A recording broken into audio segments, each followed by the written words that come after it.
Hi, I'm Paola. I'm Jaime's neighbor. Hi, I'm Gloria. I'm Jaime's coworker.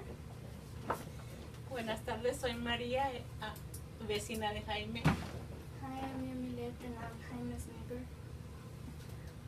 Mi nombre es Aurora, amiga de Jaime. All right. Who here would like to have the power to tell someone their fate?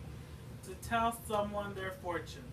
Now, what if I told you the power is possible with one sheet of paper? It may seem like an ordinary sheet of paper, but amazing things can come from the art of origami. The name of origami is actually a combination of Japanese words oru, which means to fold, and kami, which means paper, giving it the name origami. When I was in grade school, there were these things that my classmates and I used to make during recess in our other free time. They were called fortune tellers. This is a contraption of paper, and I used to tell my friends their fate. And with a few simple folds of this paper, you can too have the same power.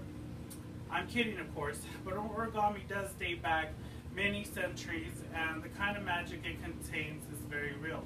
The art of origami is said to date back to 105 AD China, soon after the invention of paper by a man named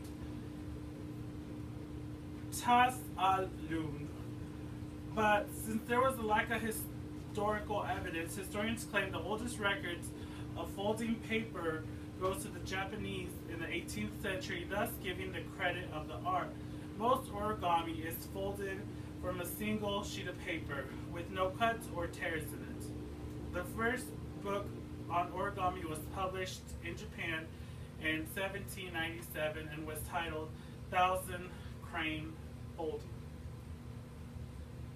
I'm going to talk about how to make a legitimate origami fortune teller. You first would start out with a piece of paper that is even length on all four sides. You go through the steps of folding the paper. Once it's all folded, you make the outside squares with either colors or shapes for the initial steps of the game. On the inside, there are 8 triangles,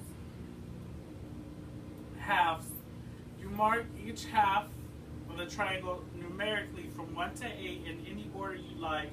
Each number will open and reveal a fortune. You write on the inside of these corners. It is up to you. You can personalize it to a specific person, or you can use a general type fortune like what you find in fortune cookie. And this is how you make an origami fortune teller. But this origami design has gone by several names over the generations. There was once called a chatterbox, whirlybird, or like in the published book, Fun with Paper Folding from 1928, they were called salt cellars. This is because they were concentrated on the points of the folded paper. They would open it up and fill these spaces with spices, like salt. This is how the fortune teller was introduced to America in the 1950s. But they didn't stay that way for too long. Since then, fortune tellers have been made by parents, teachers with kids for fun or creative art activities. Through this is a relatively simple pattern, and average simple patterns range from 20 to 30 different steps for completion. But in today's age of designs, some steps can range from 10 to hundreds to maybe even thousands of steps for a finished design.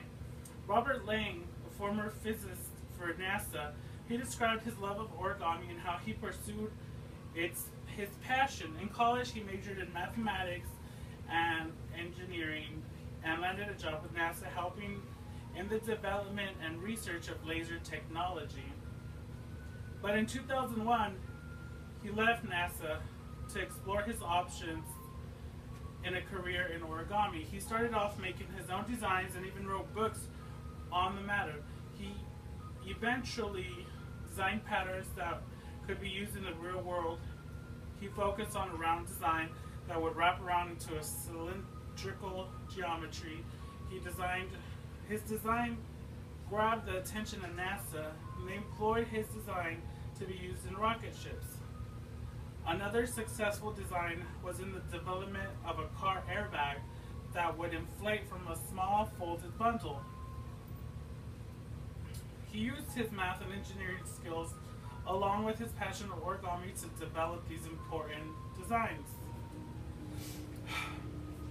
My conclusion is that the things that we have achieved in origami are very impressive. I for sure didn't think the complex origami design could have been used for modern development in space technology, or even the design for something like an airbag that could possibly save any one of our lives someday. All this came from an activity that dates back to centuries. The design I talked about today is nothing close to making a world of difference. But it is still fun and a pastime that can help you with the child's imagination and bring back good memories for an adult. Origami is a very hands-on activity that takes imagination and thought, which can be fun and challenging at the same time. Which is why it has been around for so long and still useful today. I hope that maybe I've sparked a little something in you today, and that you may try this at home with your youth and your life and see if you can spark their imagination.